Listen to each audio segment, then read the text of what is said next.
Whether Tinubu like it or not, he will release Nnamdi because all the allegations against him cannot hold water. From what happened in Kenya now, which I'm sure his lawyers will bring to Nigeria, I don't know what else they are trying to say. I don't know what else they are trying to do.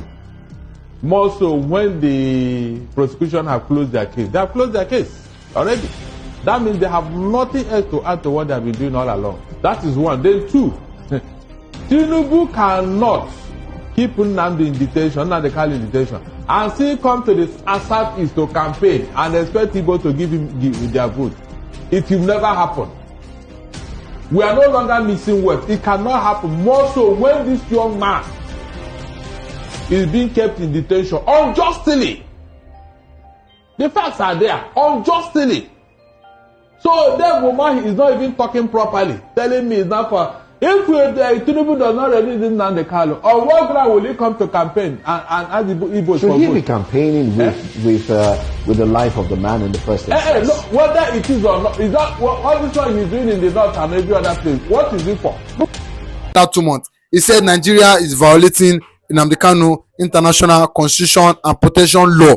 That this is against the law of the land. That Nnamdi Kanu should be set free. That him doing this is not good. What is your take as goes? See, let me tell you, Nigerian government, Tinubu, and his military forces, both police, both customs, immigration, and soldier, have been violating Nigerians over the years. We don't have say here. Judiciary doesn't have say in this part of the world. You can see that it is the office of Buhari that is detecting to judiciary, the court, J.Omotosho, and so on and so forth, what to do. They are not on their own. Judiciary, Nigerian judiciary is not on their own. Tinubu is the Attorney General of the Federation. Tinubu is the NNPC, minister.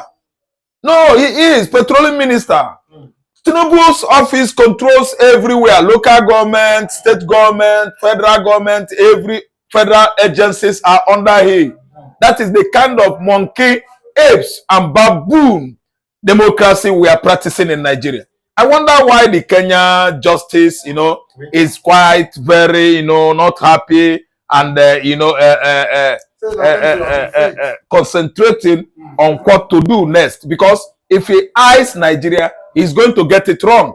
We don't have a country here. What we have is a zoo. It's a Federal Republic of Zoo. Nnamdi Kanu said it. The whole Nigerians are actually seeing that Nigeria is a zoo. We don't have democracy here. What we have is Federal Republic of Zoo, a country whereby the political leaders have turned all the subjects, I mean Nigerians, the citizens, into animals. Because they don't believe that they are human beings. They believe that they are gods. They are gods over their family, over their children, not over someone like me. Look at J.Omotosho now, enjoying his holiday.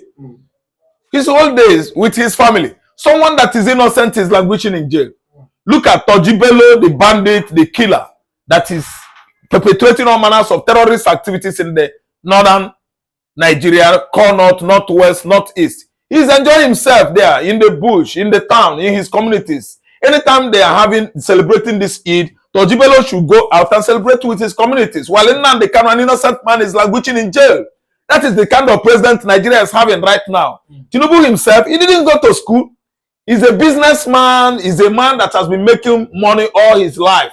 So he's an influencer. And as a result of too much opulence, he doesn't consider human rights, morality, and the other, lives. So what I mean is that this Kenyan man should know.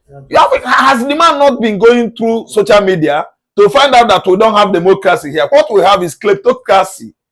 Nepotocracy is what Nigerians has been seeing, witnessing since 1999. Even if you ask me, I will tell that Obasanjo and Jonathan regime, they are a bit fairer than this current administration. Tinubu is nobody. Tinubu is just nobody. He's not well tutored. Father zero, mother zero. Nobody could even trace the school he went on. From primary school to secondary school, university. Nobody could ever trace it. He just carried all manners of Lagos boys, Agboro, all around him, tormenting and oppressing Igbo man. And I have this thing to tell you guys on social media. Tinubu has done enough. to postpone Mazi Nnamdi Kanu's release to October. And if you ask him, he will tell you it's the law. It is no law. That is baboon, kind of large monkey's law. The laws that they actually had in Europe during the time of Animal Farm by George Orwell. See, let me tell you, Omotosho judiciary, Omotosho court, led judgment is just monkey and ape own. I'm telling you, it doesn't want international applause. Nobody could actually say he has done well. No, he is a Yoruba justice. He is Tinubu's justice. He is Nigerian kind of justice. It's not a kind of justice or son that everybody will see as a good, competent legal luminary. The man will just go at the backyard and he will keep on this their tribalistic, way of doing things. I know him as an ethnicized man. Tinubu is an ethnicized, highly tribalized man with Fachola, his contemporary, that actually gave the Igbos money and deported all of them and dropped them at Onitsha Head Bridge. So these are the kind of breeds of politicians we have in the Southwest. And I'm telling you that Mazi Nnamdi Kanu should be set free. Failure to do so, Biafra is going. Nobody is negotiating Biafra. Negotiate with Tinubu for what? Okay. Kanu is not going to negotiate with anybody. Okay, but Justice Omotosho, we know when he started this case, he was saying that this case has stayed too long, that it's over 10 years, and he was saying it like that he wants to hasten up, to get to finally put this case to an end. Pretense and pretense and pretense. He's not saying it from the heart. But do you not think that he has been they've changed his mind, like the likes of Wike? Even if he changed his mind, it's not new to Nigerian politics. Nigerian politicians are unstable, they are chameleonic. And Omotosho now, who Omotosho is. So if Omotosho was saying something in the past, Igbo man should have understood the direction where Omotosho was going. He is subjected to change as an afonja. I don't know what I understand. So he has compromised. And when he was making all this statement, I was laughing because I know he's going to, at the end of the day, compromise. And he has actually compromised. So what are we saying here is that Kenya government is going to invite ICC, at least to invite this government. Some representatives should go to ICC if they have actually violated Mazi Nnamdi Kanu or Igbo people in the southeastern Nigeria. They should be held responsible. So there's no need of painting, covering what is golden, as if it is black. No, gold should be gold. Justice should be justice. Truth should be the truth. Mazi Nnamdi Kanu has never violated any Nigerian constitution. The people that abuse is stealing our money today, this current government, they have stolen enough billions, billion, are judging the innocent. So that's why God is going to judge all of them. Tinubu and his led government, all of them that are taking part in this current administration, they are all heading to God's punishment and penalties. Penalties of various degrees. I await all of them. I don't care. Nobody's going to negotiate Biafra. Mazi Nnamdi Kanu will not negotiate. Iginla as a pastor. Negotiation you are talking about is for you. Kanu is not negotiating with anybody. We don't negotiate Biafra. Kanu has not violated anybody. Okay. I have not violated them. Okay, but do you not think at time African as a continent form their own ICC? If the ICC and the UN are not willing to take major action against Nigeria, do you not think it's at time the African as a continent, yeah, that ICC has branches in Africa.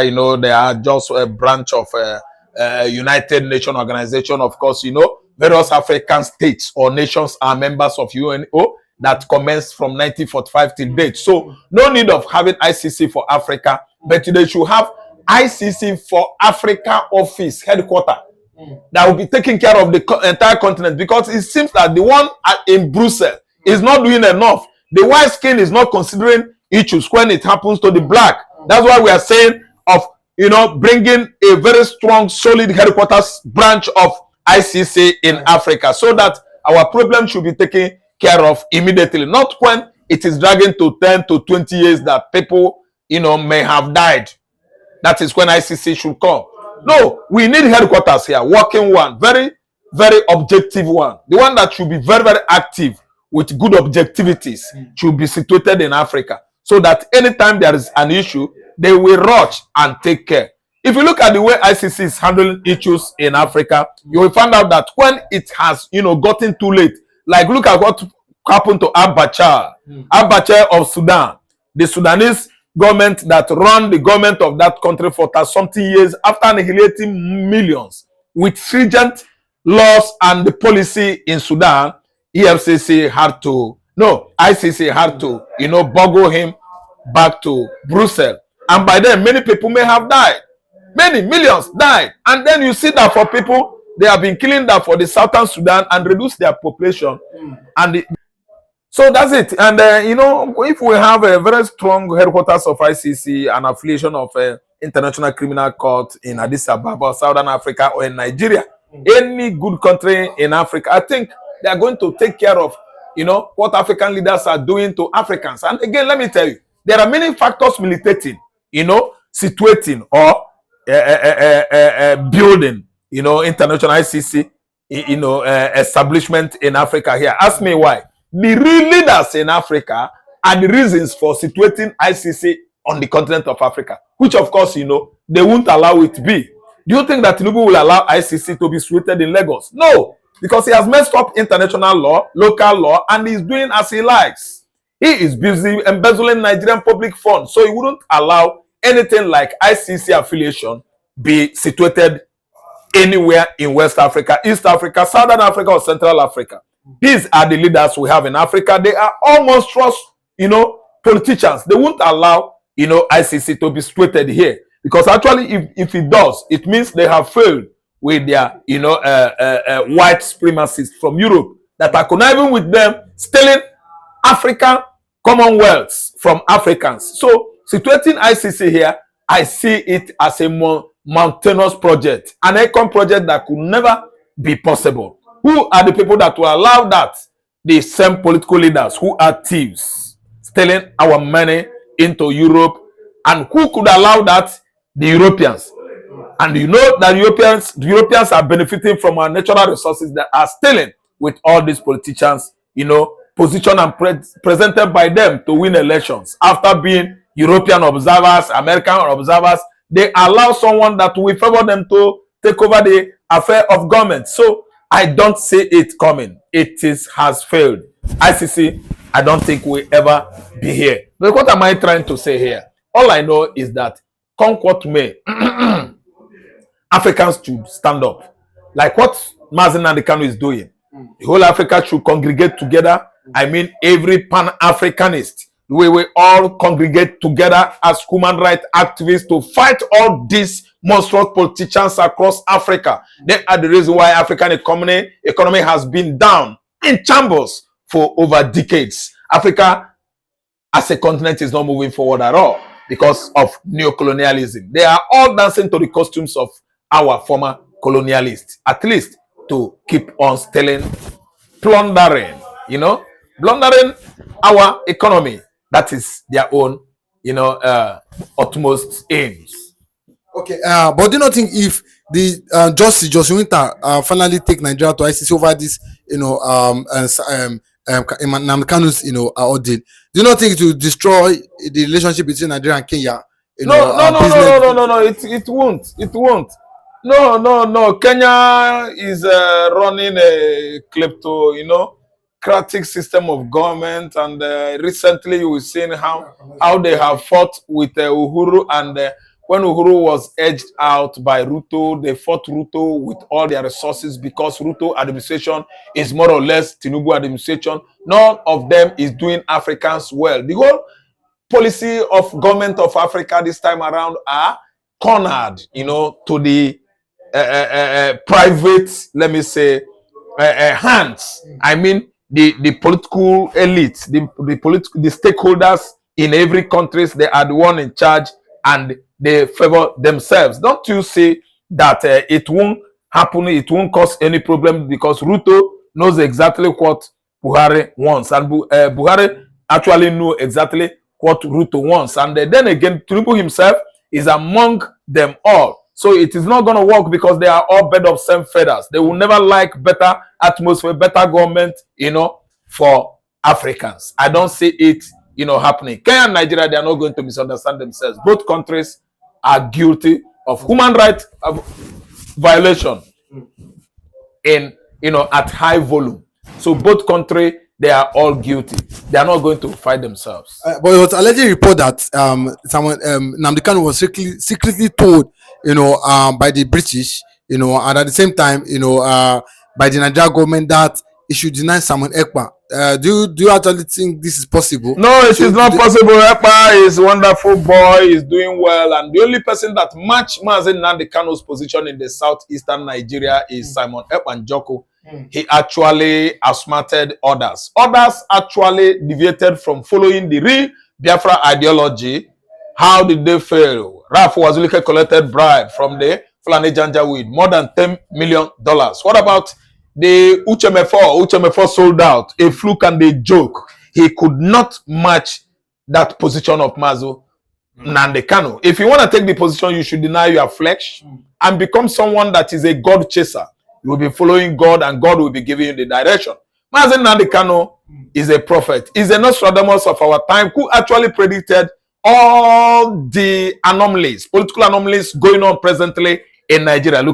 Let us just throw in retrospect the death of the former Nigerian president, Muhammad Buhari, who died on March 2017. Kanu actually wrote that script and was telling us that the people that would act it are the Fulanis in no distant time. And this is it. It is happening. 2 years barely after the old administration, we start hearing moro, mumu, humbling, grumbling, murmuring, magrabum, trying to humble Nigerians into believing that Buhari died. It's a lie. We've seen it after 2 years as Mazi Nnamdi Kanu actually predicted. We saw the same person lying in state with oxygen device on his nose. The same that has been floated on social media is same thing that we are witnessing today.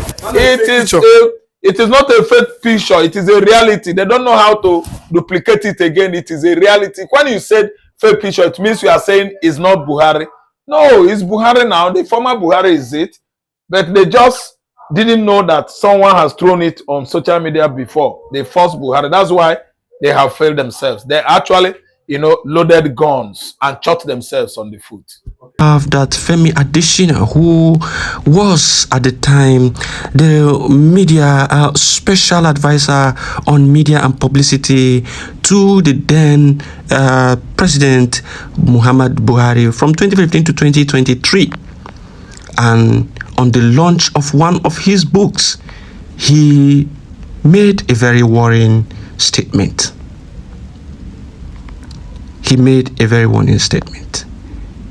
In his book titled Reflections of Special Advisor Media and Publicity 2015 to 2023, which was recently launched in Abuja, Adesina said that Buhari chose to spare Kanu's life when his government could have buyed him. The secessionist leader has been agitating for the separate state of Biafra. According to the former presidential aide, Buhari disclosed this during a meeting he had with a delegation of some Igbo elders who had pleaded for the release of Kanu following his extraordinary rendition and detention in custody of the Department of State Service (DSS) in Abuja. He stated that in the past 6 years, I have deployed a system in which I don't interfere with the judiciary. Adesina quoted Buhari as saying, "That was why, in the case of Kanu, I said the best was to subject him to the system. Let him make his case in court instead of giving a terrible impression of the country from outside. I feel it is a favor to give him that opportunity. Government could have mobilized to buy him where he was, but we did not do that." So this is clearly stating that the Nigerian government at the time where Buhari was still the president, at that material time, they were thinking of buying Nnamdi Kanu. But on a second thought, they decided not to buy him. But let me tell you that whatever be the case, that their plan was to ensure that top commanders of ESN at the time were quiet, because they knew that there are, crazy commanders that can do and undo. And they thought of Ikonso as the number one target even before he was renditioned. And so they now decided that let us take time. Let us not just buy him. Let us take time and, one after the other, buy all these commanders. Then we have that leverage to now do what we want to do. Because they knew that Nnamdi Kanu has given a standing order. Uno chom, una fulom. Uno chom, una fulom. Munyenu zuoko. It was a standing order. And so they felt like it is necessary for us to get these problems out of the way before we can now do whatever we want to do with this man. And they tried to do that. They tried to do that with the help of DOS. They tried to do that. They were penetrating camps one after the other.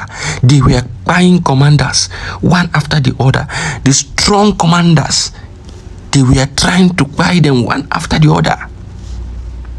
Until Simon Ekpa noticed all this and began to create a safe haven for them and began to, refine them, began to create another, alternative for them where they could be in a safe place without their information being known to the public. Simon Ekpa procured sticks and granite for them to ensure that they protect themselves very well. He procured sticks and granates for them. He did so much fundraising. He generated funds and procured many things for them for their own security, to ensure that they are okay, they are well fed, and they have that confidence and boost to defend their land. But what do these people in the DOS do? They continue to blackmail. They continue to blackmail. They continue to blackmail. They continue to divulge the informations, the secret informations of these commanders to their enemies. Until Simon Ekpa completely blocked that access routes they had. Transformed them, transformed the government, transformed them into the Biafra Liberation Forces.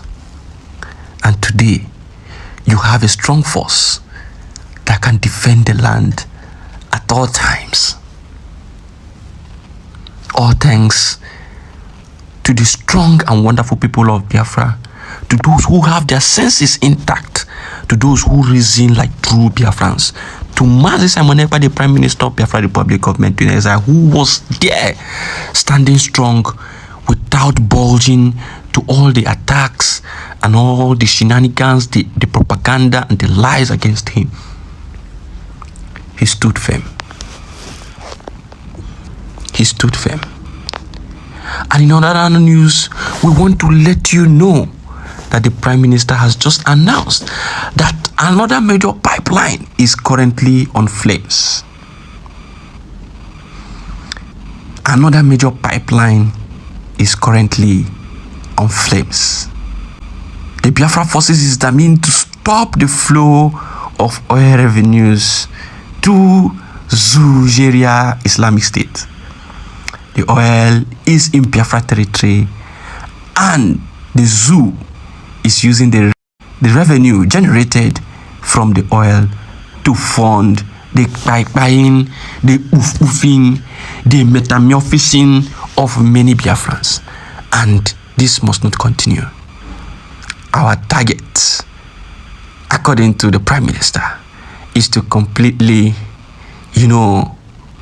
metaphorize and crashalize the economy, to starve the by government until Biafra is declared. Thank you for listening. Kindly like, share, and drop your comments. Peace out.